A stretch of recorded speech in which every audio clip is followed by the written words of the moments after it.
Do I prefer living in Saudi Arabia to living in the UK? What were my regrets having lived in Saudi Arabia? What didn't I like?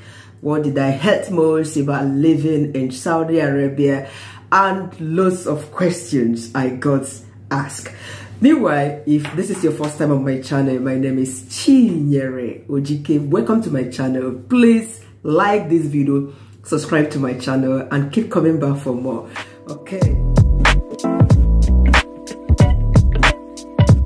So this is basically a Q&A. I put up a post on my community tab asking, subscribers to ask me questions, any questions that they would like me to answer, regarding my life in the UK, personal questions, or as the case may be. And a couple of people chose to ask me questions about my life in Saudi Arabia. What did I not like? Did I have any regret? Why didn't I? Anyway, a couple of these questions I'll be answering here. And the first question comes from the Banigos, and she asked, seeing how Dinah is vlogging in Saudi Arabia, Dinah Ekweme is a YouTuber, she's currently in Saudi Arabia, she asked, it makes me wonder why you didn't explore more and vlogged outdoor more than indoor vlog, or was it the city you lived in? The Banigos, thank you very much for this question. I actually moved to Saudi Arabia as a non-YouTuber. Yes, I wasn't a YouTuber when I moved to Saudi Arabia. Now, I want you to understand this. Dinah Ekweme has been a YouTuber far back in the UK before she landed in Nigeria and then to Saudi Arabia. You can understand a little bit variation to what I'm about to explain here. Me, I never knew that YouTube existed, or I never ever thought of. I don't know what I thought about YouTube before ever I started. Actually, before I started YouTubing in Saudi Arabia, that was 4 years ago. If you are new to my channel, yes, I've been on YouTube in the last 4 years, even though that my current channel is saying 1 year.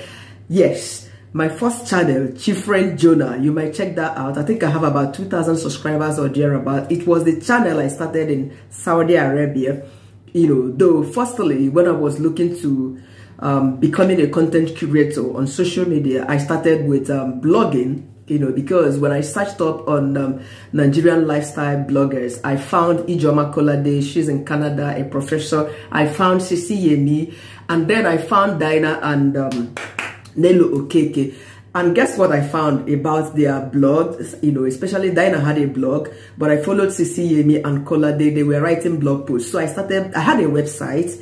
Yes, I had a website where I write all these things. Then I started with relationship talks, because of the kind of place I found myself in Saudi Arabia. It's entirely different aspect of Saudi Arabia. The region is, the village or town, should I put in quotes, is just in aspect of somewhere else, just on its own. You cannot move from that town to a different town. It takes 2 hours from that town to another town, which is the city of Taif, where we usually go when we want to go to shopping in all these bigger malls. So it takes about 2 hours to navigate around. To tell you how interior where we were was or is, it actually cost my husband 250 riyals, which is then 25,000 naira, to travel to the city of Riyadh just to go print out his statement of accounts, that's bank statements, at the price of 100 naira, that's 100 riyals, but it cost him 25,000 just to transport from that local village to that place. So you can imagine, because the only bank we had in that town, the staff working there, none of them could speak English. Even when he tried to explain, print this thing in English for me, they still went on to print it out in Arabic. So it was really hellish, So I started vlogging right inside the comfort of our home in Saudi Arabia because I needed a companionship. Like I had shared in the past, I was the only Nigerian woman living in that town. Yes, the other 2 ladies, they left and it became just me. I don't want to keep reiterating or talking about the past. I record having my son's 4th birthday. He celebrated alone, no kid came. 5th birthday, he celebrated alone, no kid came. 6th birthday, he celebrated alone, no child attended. You can imagine. And our little one was not going to school, there are Arabic schools there, but there were no English schools, and I was not working. Though this is not what I'm here to recount, you know. So I was doing more of indoor vlogs, yes, which I really enjoy doing. But at some point, when I discovered Evangel Anyanwu, she's also a doctor in Saudi Arabia, vlogging, and I decided to do more. You know, if you check my channel, Chifren Journal, that's my channel that YouTube brought down. Yes, if you are a new YouTuber, I am open. I am an open book, and I like to, you know, advise people, do not make my mistake, because I know as soon as I finish this video, someone would come in the comment section to ask me, what happened to your first channel? Why did you leave? I'm gonna say this. Now, new YouTubers like us, or growing YouTubers like us, because I'm 4 years here, you know, please avoid using anything to boost views on YouTube. Yes, I was happily doing my content on YouTube until somebody introduced me to, I cannot remember the name of that app. You know, I only did that thing for about 2-3 times.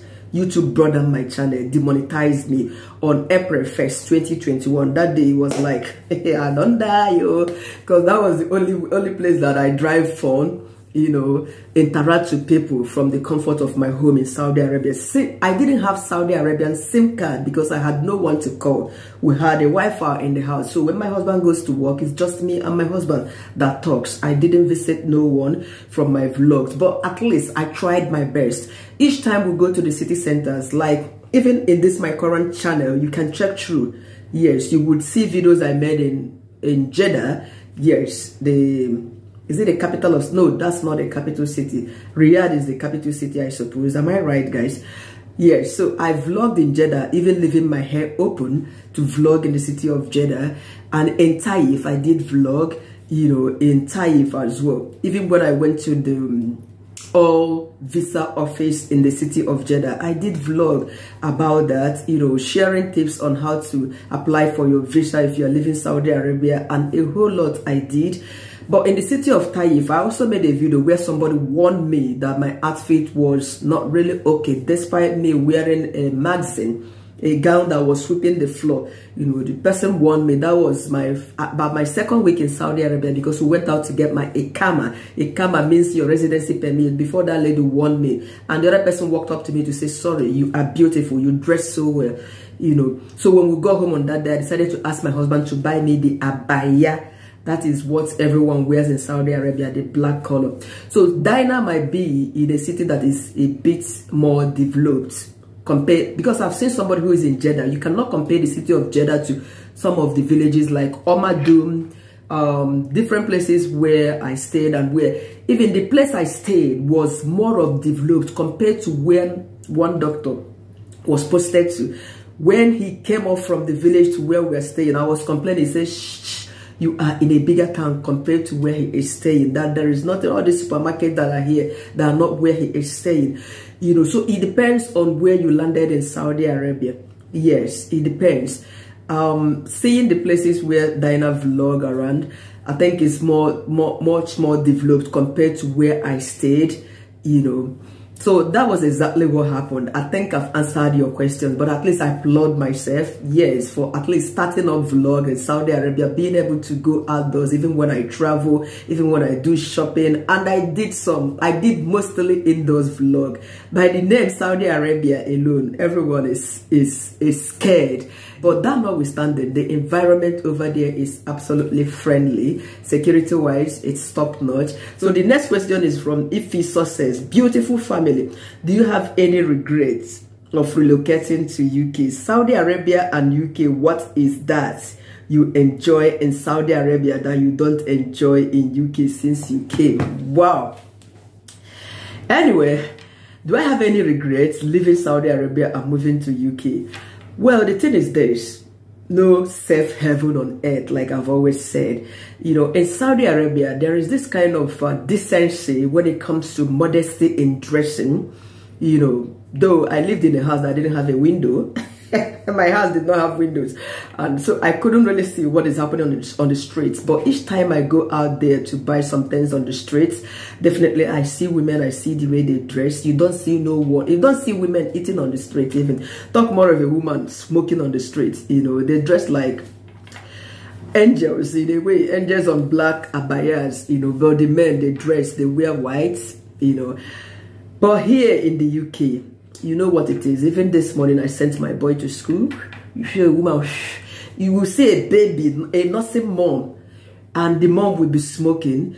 A mom with toddlers smoking. Oh my God! This morning, my son, what's she doing? I said, forget it.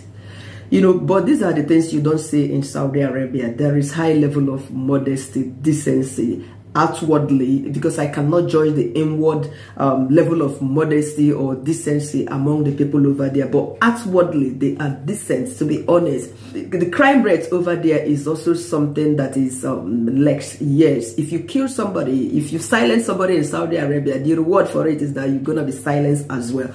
Unless the family of the deceased, the person you silence, the person forgives you, because they forgive some crime a lot, depending on the family.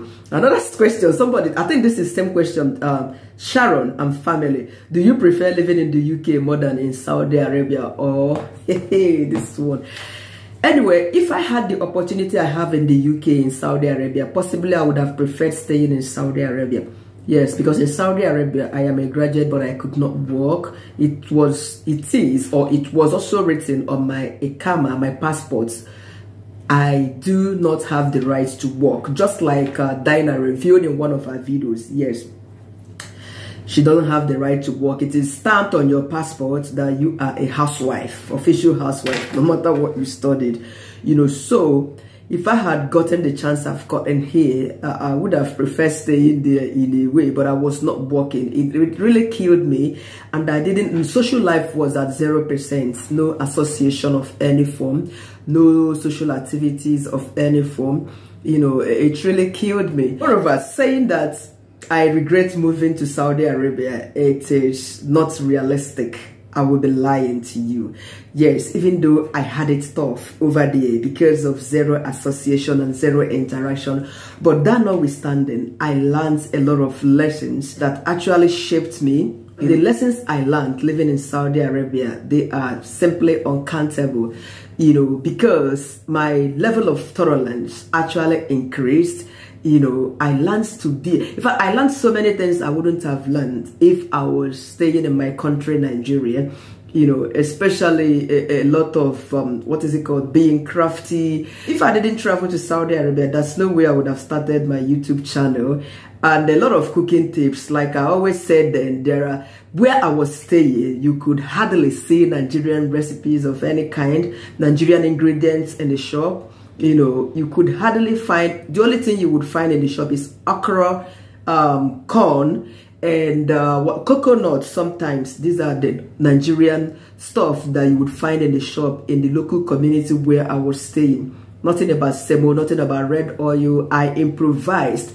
I learned a lot. I started making oat swallow, of which this is what I've been eating up to these days.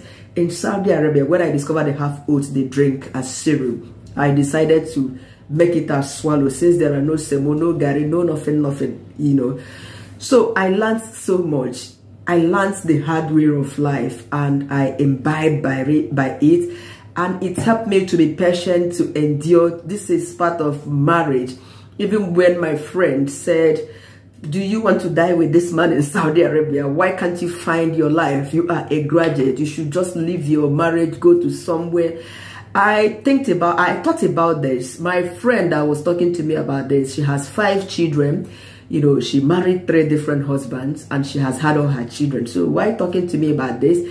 And she endured all through, even though she married different husbands, but at least she has had their children. She's living her life, traveling all the countries, though she's not a Nigerian. But I was like, no way, I'm not gonna leave my man. You know, even though we never planned joining him in Saudi Arabia, but when the situation was tough for him, he was hospitalized, he was depressed, and nobody by his side. He called to say, Chi, I think it's high time you and Somto pack your bags and start coming to Saudi Arabia. Did you know I didn't say no to that? Even though I got a new job, I started that very month. I quit. and then made my way to Saudi Arabia.